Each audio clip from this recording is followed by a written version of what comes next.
ፈሪነትና ስንፍና ሰው በምድራዊነት መክሊቱን እንዲቀብር የሚያደርጉ ሁለት መሰረታዊ አውሬዎች ናቸው። እነዚህ ፈሪነትና ስንፍና። ይሄን ባደርገውሳ ቢበላሽብኝሳ፣ ይሄን ብናገርሳ እነገሬ ቢተቹኝሳ፣ እንዲህ ብሰራሳ እንዲህ ቢሆንብኝሳ። የፈሪነት ነው። ምንድነው ያለ? መክሊቴን እነግዳለሁ ስል የባልት ሌቦች ቢወስዱብኝሳ ነበር ያለ። ፈሪ ሰው አያፈራም። አጉል ድፍረት ሳይሆን ምን ይሉኝ እነዚህ ብሉኝ ቢበላሽብኝ ብከስር እንዲህ ብል ብሎ ማሰብ። ሁልጊዜ እየፈራ ነው ሰው ችግሩን ይዞ የሚኖረው። ሰው በዚህ ዓለም ሲኖር እንግዳ ነው። ለመክሰርም ለማትረፍም ተዘጋጅቶ መስራት አለበት። አስቦ ይሰራል። ከከሰረም እልም ይላል። ቀጣዩን ደግሞ ተነስቶ መቀጠል ነው። ጉዞ ነው ብለናል። ጉዞ ስትሄድ ያድጥሃል፣ ትወድቃለህ። ተነስተ መንገድህን ትቀጥላለህ። በዚህ ዓለም ንግድም ሐሳብም ትምህርትም ዕውቀትም መውደቅ አለው፣ መነሳት አለው። ሁሉም ነገር መማርም መነገድም ማረስም መቆፈርም መመንኮስም መቀሰስም መጳጳስም ሁሉም ጎዳና ነው። እሾህ አለው፣ እንቅፋት አለው። ፈሪ የሆነ ሰው አይ በቃ ይሄንን ያልጀምረውም ያለ ሰው የትም አይደርስም። ምን እባላለሁ ማለትን እግዚአብሔር ምን ይለኛል እንጂ ሰው ምን ይለኛል ያለን ማለትን ያልተወ ሰው ማደግ አይችልም። የሰው ልጅ ሁልጊዜም እንኳን ጓደኛው ላይ ከእግዚአብሔር ላይ ሐሳብ የሚሰጥ ፍጡር ነው። ሰዎች ስለሚያወሩት ጉዳይ መጨነቅ ሳይሆን እኔና እግዚአብሔር እንዴት ሆነን እየኖርን ነው የሚለውን ነው ማሰብ። ሰው የፈልገውን ማውራት ይችላል። እኛ ግን መስራት ያለብን የራሳችን። ስለዚህ ከፈሪነት መጠበቅ፣ ሰው ምን ይለኛል የሚለውን ወይም እንዲህ ቢገጥመኝሳ ብዋረድሳ አሬባስ አልነካካ አለ ማለት የምንችለውን ነገር በእግዚአብሔር አምነን ሰው አማክረን አቅደን መስራት። የተበላሸው ይበላሽ፣ የተረፈው ይተርፋል። እንደዚህ ነው መሞከር። የእግዚአብሔር ትዕግስቱ ባያልቅ ነው። እንደኛ ያለ አረመኔ ያለ፣ እንደኛ ያለ ክፉስ አለ። መጨካከናችን ልክ አልፏል። የድሃ ልጅ እንደ ዶሮ የሚታነቀው ለምንድን ነው? በገንዘብ ፍቅር ነው። እግዚአብሔር ያሳያችሁ፣ ክርስቶስ ያመልክታችሁ። ዛሬ ማታ በልተነው አሰር ለሚሆን እንጀራ የሰው ልጅ ታንቆ ይገደላል። ተገሎ አደባባይ ላይ ይጣላል። ለኛም ሰክሰስፉል ይባላል ሰው። ግን ምንድነው ሰክሰስ? ግን ለኛ ለክርስቲያኖች ይገርማችኋል። እኔ አሁን በዚህ ዘመን ጥሬ ግሬ ሰክሰስፉል ሆኛለሁ። እሺ እስቲ ሰክሰስዎትን ይንገሩኝ። ድሮ ልብሴ አንድ ነበር፣ አሁን 4 መልበስ ችያለሁ። ሌላስ? ሰክሰስፉል ድሮ በኪራይ ቤት ነበር የምኖረው፣ ቤት ሰርቻለሁ። ሰክሰስፉል። እሺ ድሮ በባጃጅ ነበር። ዳዊት ድገሙ። ዳዊት ከደገማችሁ የትም ሳትሯሯጡ ለህይወታችሁ የሚያስፈልገው ነገር እቤታችሁ ይመጣል። ራእይ ማየት አያስፈልጋችሁም። ህልም ማየት አያስፈልጋችሁም። የሆነ ባይታዊ መፈለግ አያስፈልጋችሁ። የሚያስፈልጋችሁ ከእግዚአብሔር ጋር በዳዊት መነጋገር ነው። በዳዊት ከጸለያችሁ እግዚአብሔር የሚያሳጣችሁ ነገር የለም። ቅረቡ ሀቤሁ ወያበር ለክሙ ወይተሐፈር ገጽክሙ። ወደ እግዚአብሔር ቅረቡት፣ እሱም ገጸ ረድኤቱን ያበራላችኋል፣ ፊታችሁ አፍሮ አይመለስም ብሎ ዳዊት ተናግሯል። እግዚአብሔርን ለምናችሁ አፍራችሁ አትመለሱ። ብር ካገኛችሁ እንደምንም ብላችሁ ዳዊት ግዙ፣ ከዚያ ድገሙት።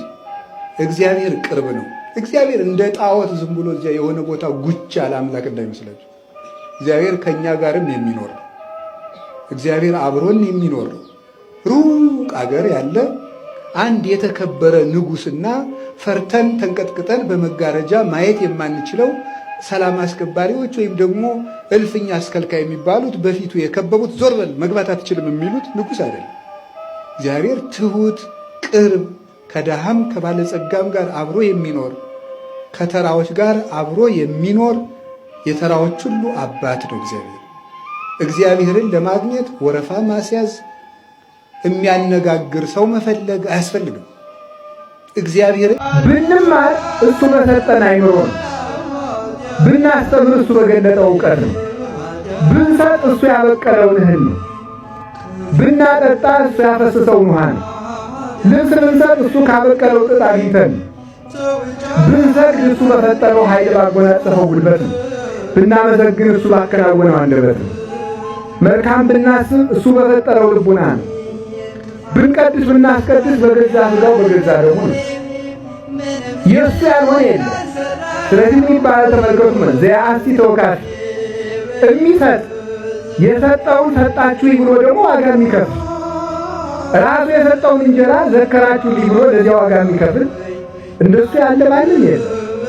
መኑ ይመስለከ እምነ አማልክት እግዚኦ የሚባለው ነው። እንደ እግዚአብሔር ያለ ፍጹም ቸር ፈጽሞ የለም። ዲያቆን አይነግድም አያስነግድም፣ ቄስም አይነግድም አያስነግድም። ቤቱ ቤተ ክርስቲያን ነው። ቄስ ነግዶ አትርፎ ተጽፎለትም አያውቅም። በአፍም በመጣፍም አልተማርንም። ቄስ ይነግድ የሚል ማለት ፈጽሞ እርስቱ ቤተ ክርስቲያን ናት።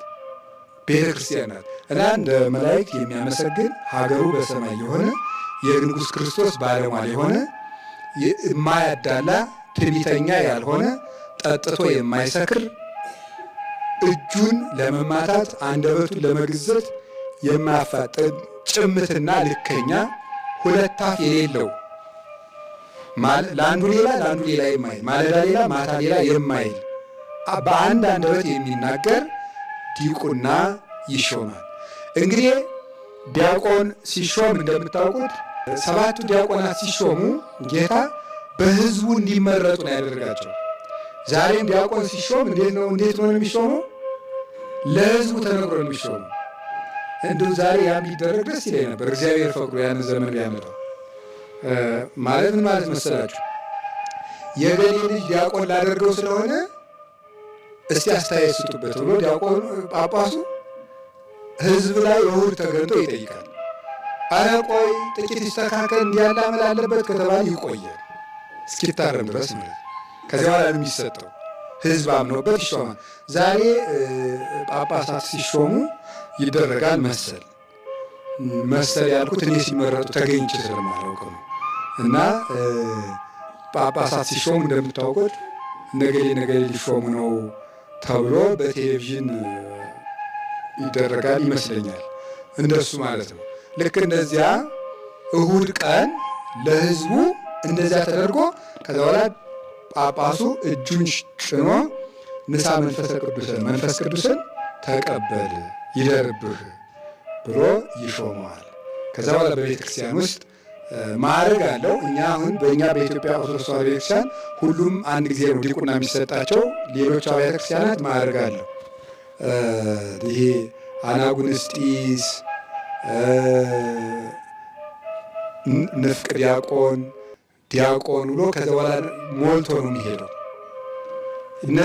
በእነዚያኞቹ ችግር ከፈጠረ ወደ ሁለተኛውን አይሾም። ሁለተኛው ላይ ችግር ከፈጠረ ሶስተኛውን አይሾም። እኛውን ሁሉንም አንድ ጊዜ ነው የምንሾመው።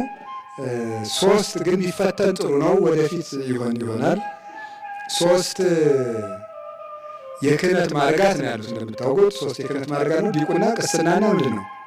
ጵጵስና ናቸው ማለት ነው። ስለዚህ 3ኛው የክህነት ማዕረግ ነው። ዲያቆን፣ ቄስ፣ ጳጳስ ማለት ይሄ ነው። ለምሳሌ አብ፣ ወልድ፣ መንፈስ ቅዱስ በማኅፀነ ማርያም አደሩ። በተለይ አካሉ ግን ሰው የሆነ ማለት ቃል ወልድ ብቻ ነው። ለምን ወልድ ብቻ ሰው ሆነ ስንል ሰው የመሆን ግብር ያለው ወልድ ብቻ ስለሆነ ቅድም አንስተናል። የመጻፍ ግብር ያለው ቃል ነው። ልብ ግን የማሰብ ግብር ነው ያለው። ሕይወት ደግሞ የመኖር ግብር ነው ያለው። ስለዚህ ወልድ ሰው ስለሆነ መጻፍ የሚችል የመወለድ ግብር ያለው ሰው የመሆን ግብር ያለው ወልድ ነው። ስለዚህ ወልድ ሰው ሆነ ስንል ቅድም እናስታውሳ እንደውም አንድ ነገር ማለት ነው። አይናችን የተዋሃደው ክበቡን ሳይሆን ሙቀቱን ሳይሆን ምኑን ነው አይደል? ብርሃን። ግን ሶስቱም መጥተዋል አልመጡም? መጥተዋል። ስለዚህ አብ ለአጽንኦ አድሯል፣ ወልድ ለተዋህዶ አድሯል፣ መንፈስ ቅዱስ ለአጽንኦ በማኅፀነ ማርያም አድሯል። ሲያድሩ ግን ሰው የሆነ በተለየ አካል ወልድ ነው። ስለዚህ ወልድ አካላዊ ቃል ከስጋ ጋር ሲዋሃድ ስጋ የዚያን ጊዜ ምን ሆነ ማለት ነው? አምላክ ሆነ ማለት ነው። አምላክ ለምሳሌ እስመ ደም ይትዌለቁ ለለባሲሁ ይላል ቅዱስ ሰለባስትሪዎስ በሃይማኖተ አበው። ደም ለለባሹ ይቆጠራል። አምላክ ሰው ስለሆነ ምን መባል ተገባው? የዕለት ጽንስ ሆነ። ከዛ በኋላ ሁሉን የሚመግበው ጌታ በትምት መመገብ ያዘ። ሁሉን የሚይዘው አምላክ በድንግል ማርያም ማኅፀን ተወሰነ። ለዚህ ነው ሰው እንደመሆኑ ተጸነሰ ስንል፣ ሰው እንደመሆኑ በጥንተ አካል በድንግል ማርያም ማኅፀን ተጸነሰ ስንል፣ አምላክ እንደመሆኑ ደግሞ ሕፃናትን በእናታቸው ማኅፀን ይስላል። ሰው እንደመሆኑ በድንግል ማርያም ማኅፀን አለ ስንል፣ አምላክ እንደመሆኑ አሐዜ ዓለም ነው እንላለን። ሰው እንደመሆኑ በትብት እየተመገበ ነው ስንል፣ አምላክ እንደመሆኑ አራቱን ባሕርያት ለአራቱ ባሕርያት ይመግባል። ይችማ ትገባማ። አራቱን ባሕርያት ለአራቱ ባሕርያት ማለት ሰው የሚበላው እሳትን በእሳት ባሕሪው፣ ኦክሲጅን ለኦክሲጅን ነው የሚገባው፣ ውሃ ለውሃ የውሃ ባሕርይ ያለን እና አራቱን ባሕርያት ለአራቱ ባሕርያት እየመገቡ ለመላእክት ምስጋናን ይመግባል። ለዓይን ማየትን፣ ለጆሮ መስማትን፣ ለልብ ማሰብን ለእነዚህ ሁሉ ፍጥረታት ይመግባል። ስለዚህ በአጭር ቃል በእናቱ ሰው እንደመሆኑ በእናቱ ማኅፀን አለ ስንል፣ አምላክ እንደመሆኑ ደግሞ ሱራፌል ኪሩቤል እየሰገዱለት ነው። ያ የዕለት ጽንስ የሆነው አምላክ ሰው ሲሆን ሰው ደግሞ ምን ሆነ? አምላክ ሆነ። የዚያን ጊዜ ምንድን ነው? እንዛሃሎ ውስተ ከርሰ እሙ ውእቱ ይመልእ ሰማያተ ወምድረ ወመትሕተ ምድር። ሰው እንደመሆኑ በእናቱ ማኅፀን ተቀምጦ ሳለ አምላክ እንደመሆኑ ደግሞ ዓለማትን ይዟል። ለምሳሌ አንድ ምሳሌ ላንሳ። እቺ ያዕቆብ መሰላል አለች። ከታች ድንጋይ ላይ ያለችው፣ ከላይ ደግሞ ንጉሥ ተቀምጦባታል። እሷ ንጉሱን ተሸክማለች፣ ከታች ደግሞ ድንጋዩ ተሸክሟታል ማለት ነው። እና ከታች ሊቃውንት አባቶቻችን ሲተረጉሙ ምን ይላሉ? ወኮኩሰ ክርስቶስ ውእቱ ይላሉ አይደል? አለት የተባለው ክርስቶስ ነው አሉ። አለት የተባለው ክርስቶስ ከሆነ መሰላል የተባለችው ቅድስት ድንግል ማርያም ነው። የመሰላሉ እርከን የእመቤታችን የንጽህናዋ የቅድስናዋ መላእክት ስለ ንጽህናዋ ቅድስናዋ እያስደነቃቸው እህታችን እያሉ በቤተ መቅደስ ሊያመሰግኗት የሚወጡባት የሚወርዱባት የቅድስናቸው ምሳሌ ነው። ያ ከላይ የተቀመጠው ንጉሥ እግዚአብሔር ነው። አናቷ ላይ ማለት ከማህፀኗ ነው። ዙፋን የማህፀኗ ምሳሌ ነው። ንጉሥ የወልደ እግዚአብሔር ምሳሌ ነው።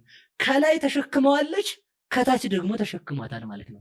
ስለዚህ ክርስቶስ ድንግል ማርያም እናቱ እንደመሆኑ ይዘዋለች፣ አምላክ እንደመሆኑ ደግሞ ይዟታል። ስለዚህ በአጭር ቃል አምላክ ሰው ሆነ ስንል ተዋህዶ ነው። ተዋህዶ ማለት ደግሞ አካላዊ ቃል ሰው ሲሆን፣ ለምሳሌ እግዚአብሔር ዘመን አለው።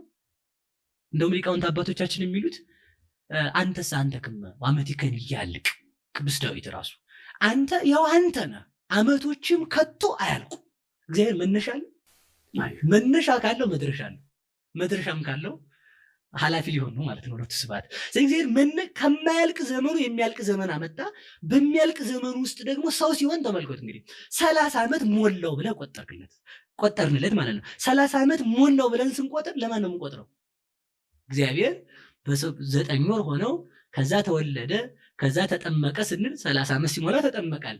ዘመን የማይቆጠርለት ቃል ዘመን የሚቆጠርለት ስጋን ሲዋሃድ ምን ሆነ? 30 ዓመት ሞላው ብለን ቆጠር። ዘመን የሚቆጠርለት ስጋ ደግሞ ዘመን የማይቆጠርለት ቃልን ሲዋሃድ ሄዶ አሐዜ ዓለም ሆነ ማለት ነው። መላእክት እንደውም ሊቁ ምን ይላል? መላእክት እኮ ለሰው አይገዙም ይላል። ገዛሉ እንዴ? ለሰው አይገዙም። አኮኑ መላእክት ይገንዩ ለሰብ። መላእክት ለሰው አይገዙም። እንግዲያውስ ለምሳሌ እንደው አንድ ነገር እና ቅዱስ ሉቃስ አንድ ነገር ይላል። መላእክት ሊያገለግሉ ምንድነው የሚያጽናናው መልአክ ታየው ይላል። ጌቴሴማኒውን አንስቶ ማለት ነው። እንግዲህ ክርስቶስን የሚያጽናናው መልአክ ተገለጠለት ማለት ነው። የመላእክትን ጌታ መልአክ ያጽናናው አይደል? አባ ጊዮርጊስ ዘጋስጫ ይሄንን ይዞ ሲናገር ምን ይላል? መላእክትን ለሚገዛቸው አምላክ የሚያጽናናው መልአክ ምን አይነት መልአክ ነው? ሉቃስ አንተ ሐኪም ነህ አይደል? ሐኪም ደግሞ የጎበጠውን ያቀናል፣ ያበጠውን አፍርጦ ልጦ መድኃኒት ይቀባል። አንተ ግን እንኳንስ የጎረበውን ያበጠውን አፍርጠህ ልጠህ መድኃኒት ልትቀባ አቆሰልከኝ። ምክንያቱም መላእክትን ለሚገዛቸው ጌታ መልአክ ሊያጽናናው መጣልከኝ አለ። ምን ማለት ነው ሲባል ሲጸልይ ነው መልአክ የመጣለት። ስለዚህ ምንድነው የሚሰግድለት መልአክ ተገለጸለት ነው የሚባለው። የሚሰግድለት መልአክ ተገለጸለት። ምክንያቱም ለክርስቶስ ለማጽናናት አይደለም መላእክት የሚመጡት። ምን ለማለት ነው? የባህሪ አምላክ ስለሆነ ሊሰግዱለት ነው የሚመጣው። ስለዚህ አምላክ ሰው ሆነ ስንል በተዋህዶ እግዚአብሔር ስፉሁ መለኮት ስፋቱን ሳይለቅ ውሱን ስጋን፣ ውሱን ስጋ ውሱንነቱን ሳይለቅ ስፉ መለኮትን፣ ኃያሉ አምላክ ኃያልነቱን ሳይለቅ ደካማ ስጋን ተዋህዶ ነውና ደካማ ስጋ ደካማነቱን ሳይለቅ ኃያል መለኮትን ሆነ ማለታችን ነው። ይህንን ሲናገርም ለምሳሌ አንድ ጥያቄ መጠየቅ እንችላለን።